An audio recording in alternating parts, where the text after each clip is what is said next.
Welcome to legends. നമ്മുടെ കുർത്തിയിൽ പെട്ടെന്ന് നിങ്ങൾക്ക് അതിൻ്റെ ഒരു പാറ്റേൺ കണ്ടപ്പോൾ മനസ്സിലായി കാണും. സെയിം ഡിസൈൻ നമ്മൾ വൈറ്റ് കളറിൽ ചെയ്തിട്ടുണ്ടായിരുന്നു. അത് തന്നെ കോട്ടൺ ലിനൻ ഫാബ്രിക്കിൽ ബ്ലാക്ക് ഷെയ്ഡിലോട്ട് മാറ്റി ചെയ്തേക്കുന്നതാണ്. നല്ല കോമ്പിനേഷനാണ്. പ്രത്യേകിച്ച് ബ്ലാക്കും റെഡും കൂടെ ചേർന്ന കോമ്പിനേഷൻ എന്ന് പറയുന്നത് ഭയങ്കര അട്രാക്റ്റീവ് ആയിട്ടുള്ള ഡിസൈനാണ്. അപ്പോൾ അതിൻ്റെ തന്നെ വലിയ ഫ്ലവർ ഡിസൈൻ നമുക്ക് ബോട്ടത്തേലുണ്ട്, ടോപ്പിൻ്റെ ബാക്ക് സൈഡിലുണ്ട്, അത് ഞാൻ കാണിച്ചു തരാം, കയ്യിലുണ്ട്. ഫ്രണ്ട് പോർഷനിൽ ജസ്റ്റ് ഈ ബട്ടൺ ഡിസൈൻ മാത്രം. എന്തായാലും ഒരു സ്റ്റൈലിഷ് ആയിട്ട് നമുക്ക് ഇടാൻ പറ്റുന്ന ഒരു കോഡ് സെറ്റ് പോലെ ഇടാൻ പറ്റുന്ന ഒരു പാറ്റേൺ ആണ്. അപ്പോൾ ഇതാട്ടോ ഇതിൻ്റെ ഫ്രണ്ട് പോർഷൻ. ബാക്ക് സൈഡിലാണ് മെയിൻ നമ്മുടെ എംബ്രോയ്ഡറി മൊത്തത്തിൽ വന്നേക്കുന്നത്. സെയിം തന്നെ ബോട്ടത്തിലും ഉണ്ട്, കയ്യിലും ഉണ്ട് കേട്ടോ. എന്തായാലും നല്ല സ്റ്റൈലിഷ് ആയിട്ട് ഇടാൻ പറ്റുന്ന ഒരു ഐറ്റം. വൈറ്റ് വന്നിട്ട് പിന്നെ ഒരുപാട് പേര് റീസ്റ്റോക്ക് ചോദിച്ചായിരുന്നു, പക്ഷെ നമുക്ക് വൈറ്റ് ചെയ്ത് കിട്ടിയിട്ടില്ല കേട്ടോ. അപ്പോൾ ഇത് ഇപ്രാവശ്യം നമ്മൾ വീണ്ടും അതിൻ്റെ ബ്ലാക്കാണ് ഇപ്രാവശ്യം കൊണ്ടുവന്നേക്കുന്നത്. സെയിം മെറ്റീരിയൽ തന്നെയാണ് ബോട്ടം ചെയ്തേക്കുന്നത്. ഡിസൈൻസ് നന്നായിട്ട് മാച്ച് ആവുന്നത്. അതുകൊണ്ട് വേറെ റിസ്ക് എടുക്കാതെ ഇങ്ങനത്തെ 2 ഷെയ്ഡ്സിൽ മാത്രമാണ് ഇത് എപ്പോഴും ചെയ്ത് വരാറുള്ളത്.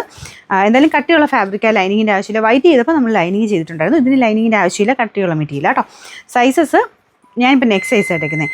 സെയിം സൈസ് എനിക്ക് കറക്റ്റ് ആയിരുന്നു, പക്ഷേ ഭയങ്കര ടൈറ്റായിരുന്നു. എന്നെ വെച്ച് തയ്ച്ച പോലെ ഇരിക്കും. അതുകൊണ്ട് ഞാൻ നെക്സ്റ്റ് സൈസ് ഇട്ടതാണ്. അപ്പോൾ അതുകൊണ്ട് എനിക്ക് തോന്നുന്നു നിങ്ങൾ റിസ്ക് എടുക്കേണ്ട, നെക്സ്റ്റ് സൈസ് തന്നെ എടുത്തോ കേട്ടോ. നോർമലി യൂസ് ചെയ്യുന്നതിനേക്കാളും അടുത്ത സൈസ് എടുക്കുന്നതാണ് നല്ലത്. എന്തായാലും പക്ക ഫിനിഷിംഗ് ഉള്ള ഐറ്റമാണ്. നല്ല ഫിറ്റിങ്സ് ഒക്കെ നല്ല കേട്ടോ. Medium, large, XL, XXL, 3X വരെ സൈസസ് കൊടുത്തിട്ടുണ്ട്. പിന്നെ അടുത്ത സൈസ് എടുത്താൽ മതി.